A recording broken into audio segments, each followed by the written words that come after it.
Congrats on this film. Well done, both of you. Thank you. Thank you very much. If you could just talk about the journey. This film was at all the major film festivals last year, at least the big ones. And I know that was virtual, but then it had the BAFTA nominations. It's been a big journey and ride already for this film.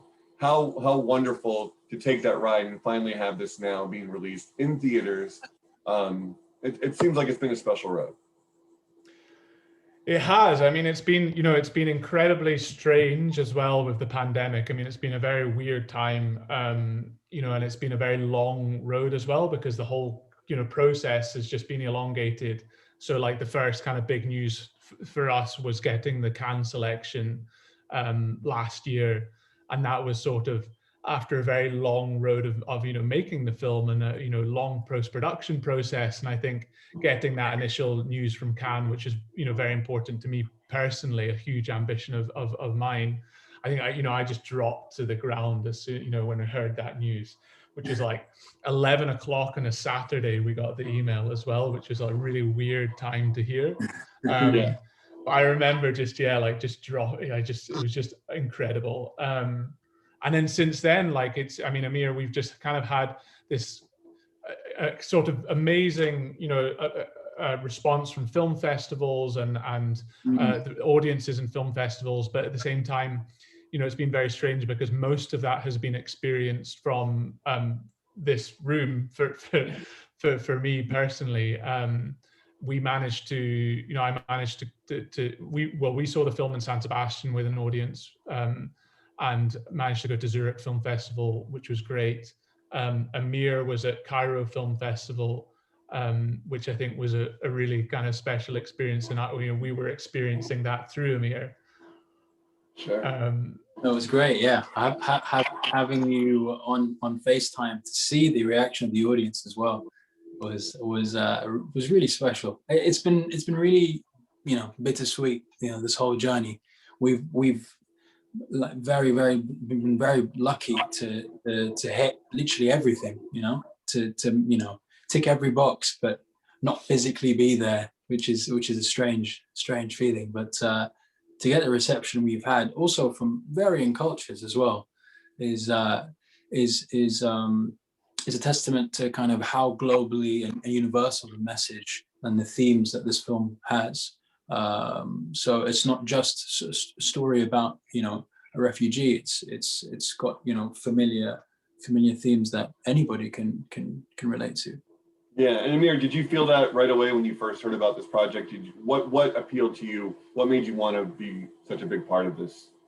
Yeah, I mean, initially I was when I saw the blurb my agent sent me, I was like, I'm good.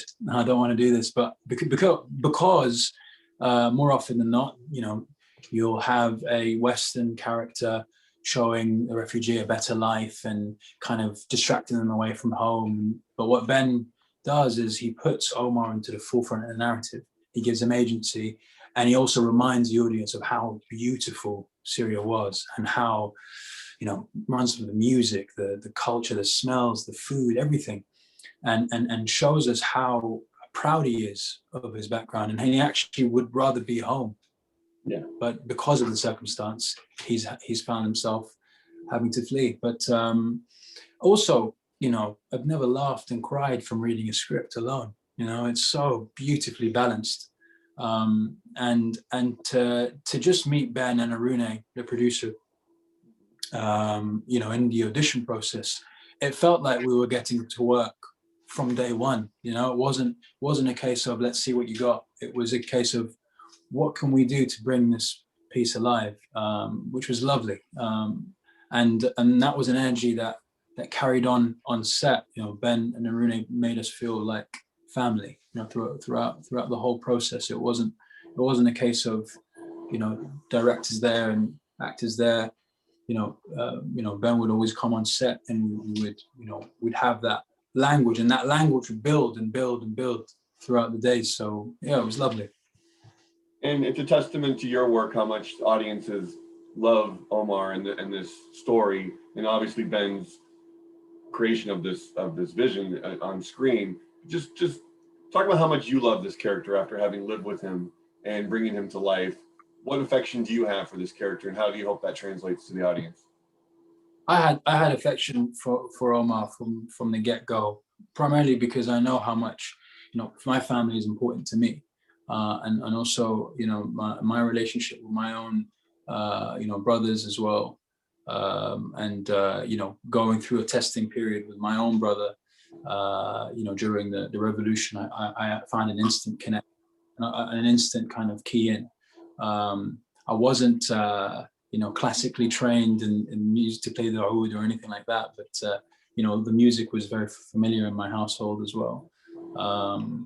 So yeah, I mean, I love getting stuck in, to learning a new language or different kind of intonations that the Syrian dialect uses. Yeah, and I also actually, to be honest, having been stuck with this character and feeling isolated, because that island does do that to you. I've never heard, the silence is it's quite deafening. When you're actually on that island, you can get some peace and quiet. So I did actually gain some more patience off the back of that. And I don't know whether or not that was Omar or the island itself, but maybe a bit of both. Yeah, and Ben, just what do you hope audiences take away from this film now? A lot of talk about how important this film is right now. This film would be important any year, and I think a great story for people to see. But if you can talk about the relevance of it in 2021, what you hope people take away.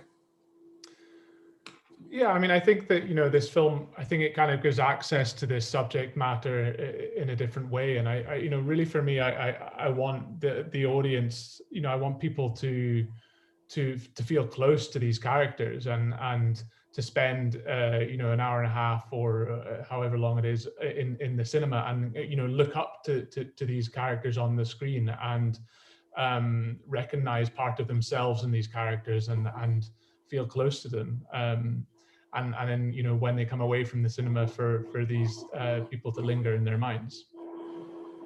And Amir, lastly, how ready are you for superstardom? It seems like you've been on the cusp, and you've been doing really well, and people, obviously your career has been amazing already. But it seems like you're on the cusp of something even bigger. How much of that have you thought about in terms of worldwide success and having your name recognition here in the States, that kind of thing? That's very kind of you to say. I've been very, very lucky. I'd say I've been very lucky to be, I've been doing this for 12 years, and I've had to put myself on boxes, in the earliest stages just to get, just to be noticed. And then yeah, I've been, I think it's a gift to be able to tell stories that aren't your own. And I just hope to keep on doing that, and just to play the everyday man is a gift in itself. So, if there are more Limbos, if Ben wants me to collaborate with him for the rest of my life, I'll forget everybody else, Thank you for watching. If you want more extra, hit the subscribe button and the bell so you'll never miss a video.